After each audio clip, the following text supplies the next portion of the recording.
दिन से लगातार बारिश हो रही थी। सुंदरवन के जंगल में बाढ़ के हालात हो गए थे। बाढ़ से बचने के लिए सभी पक्षी सुरक्षित जगहों पर जा रहे थे। इतने साल हो गए यहाँ रहते हुए, लेकिन इतनी भयानक बारिश नहीं देखी। अब तो तुम अंडा भी देने वाली हो, कहीं बारिश हमारे अंडे को नुकसान न पहुँचा दे।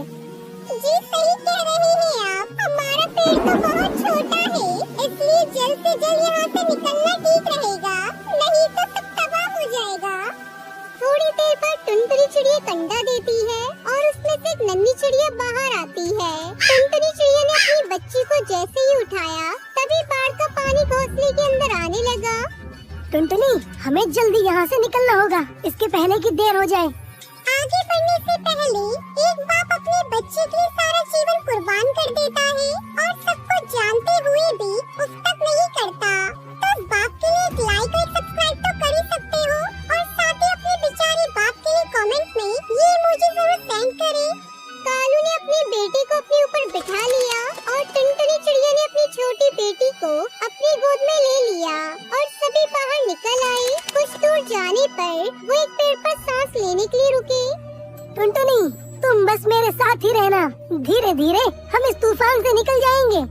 वो दोनों धीरे धीरे आगे बढ़ रहे थे, लेकिन तभी बारिश तेज तूफान में बदल गई और इस बीच टुनटुनी चिड़िया कालू कौवे से अलग हो गई। टुनटुनी चिड़िया का भी संतुलन बिगड़ गया और उसकी बच्ची पानी में गिरकर बहने लगी। अरे कोई बचाओ, कोई मेरी बेटी को बचाओ, बचाओ। टुनटुनी की आवाज सुनकर कालू कौवा से ढूंढता हुआ वहाँ आया और उसकी मदद करनी चाहिए, लेकिन उसका भी संतुलन बिगड़ गया और उसके ऊपर बैठा मुन्ना बेटा भी पानी में गिर पड़ा। बाबा, बाबा बचाओ, माँ बचाओ, बचाओ। पल भर में ही सारा नजारा बदल गया। पानी की रफ्तार अब और भी बढ़ती जा रही थी और अपने बच्चों के खातिर टुनटुनी और कालू कौवे भी बहने लगे। अरे बचाओ, कोई मेरे बच्चों को बचाओ, बचाओ। उन दोनों ने बहुत कोशिश की, लेकिन पानी की ताकत के आगे वो कुछ नहीं कर सके और सभी पानी में डूब गए। सब खत्म हो गया। पूरे 24 घंटे के बाद स्थिति जब सामान्य हुई तो टुनटुनी चिड़िया एक अनजान जंगल में पेड़ के पास बेहोश पड़ी थी। उसके दोनों बच्चे भी पास में ही पड़े थे।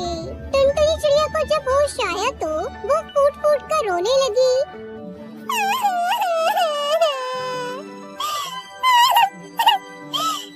भगवान, ये सब क्या हो गया?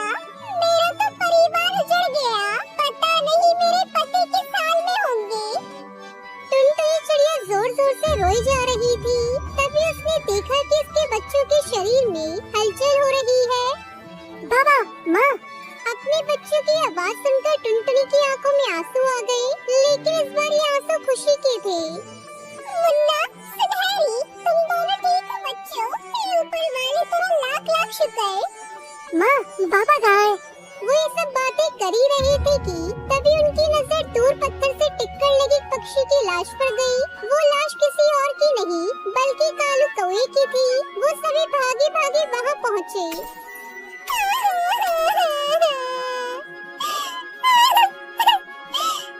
भगवान, ये सब क्या हो गया? ये सब क्या हो गया जी? क्या हो गया ये सब?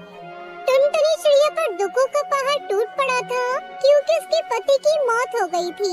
उसका घोंसला बारिश रूपी राक्षस ने निगल लिया था। टुनटुनी चिड़िया ने अपने बच्चों के लिए खुद को संभाला, लेकिन अब उनके सामने सबसे बड़ा संकट था कि वो अपना पेट कैसे पाले। माँ, 3 दिन हो गए, कुछ खाया नहीं, जोरों की भूख लगी है। माँ, कुछ तो खाने के लिए दे दो माँ। टुनटुनी चिड़िया जिस जगह पर थी वहाँ सिर्फ आम के पेड़ थे, पर सारे आम कच्चे थे। उसे समझ नहीं आ रहा था कि वो क्या खिलाए अपने बच्चों को, लेकिन फिर तभी उसके दिमाग में ख्याल आया कि अरे ये कच्चे आम तो खाए जा सकते हैं। जब मैं छोटी थी तब मेरी दादी इसका अचार बनाती थी, क्यों ना मैं इसकी सब्जी बनाऊं। टुनटुनी चिड़िया ने वही किया। उसने कच्चे आम को तोड़ा और उसकी सब्जी बनाई। कई दिनों से भूखे उसके बच्चों ने वो सब्जी पेट भरकर खाई। कुछ दिन ऐसे ही बीते। टुनटुनी चिड़िया ने काम की तलाश भी की। उसे एक मिठाई की दुकान पर काम तो मिला, लेकिन पैसे बहुत ही कम मिलते थे। ऊपर से वो टुनटुनी चिड़िया को बिना मतलब जली कटी बातें सुनाया करता। अरे सुबह से शाम हो गई और तूने केवल 200 रुपए के लड्डू बनाए। इस तरह कछुए की रफ्तार से काम करेगी तो मेरा तो दिवाला ही निकल जाएगा।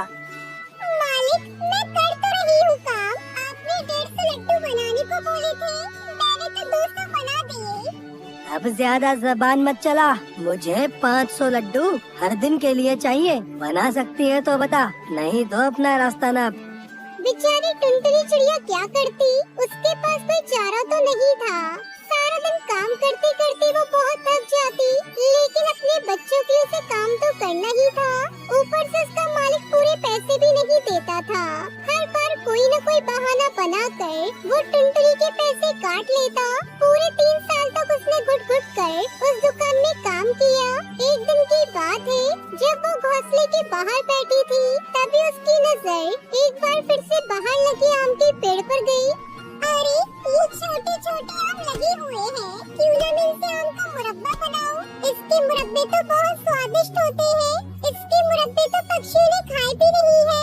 अगर मैं मेहनत करके इससे अच्छे मुरब्बे बनाऊं तो पक्षी जल्दी जल्दी खरीदेंगे।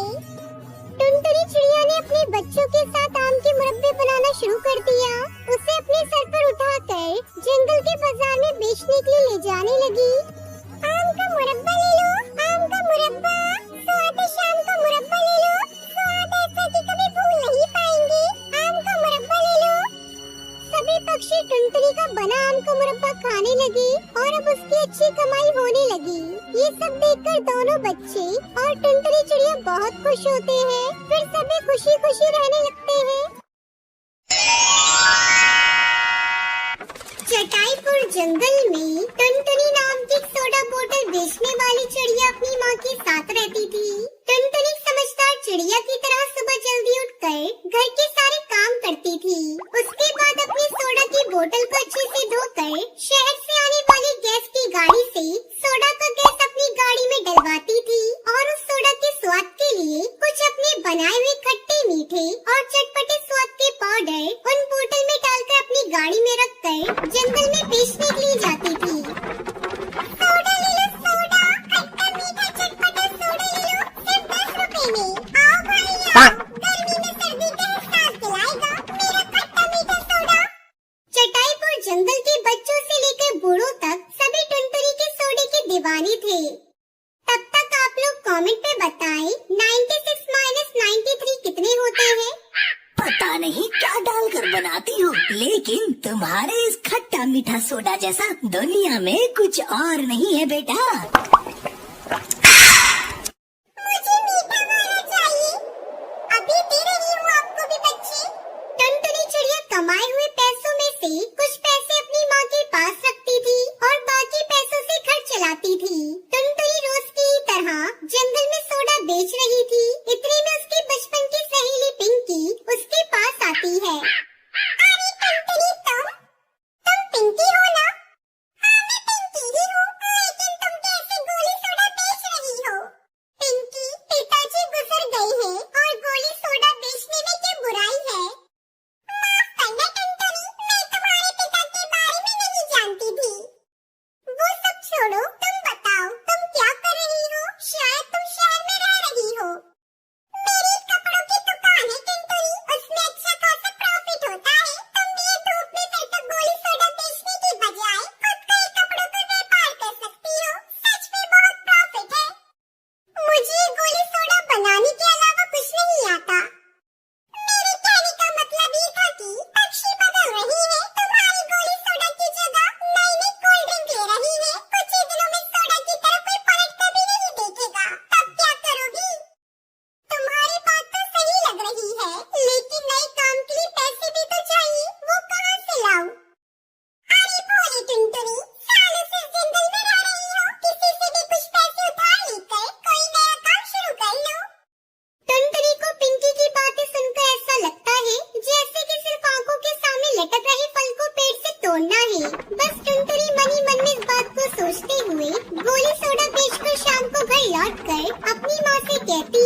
तुम्हारी बात तो सही है बेटा, लेकिन इतने सारे पैसे लोगी तो कर्जा ज्यादा हो जाएगा।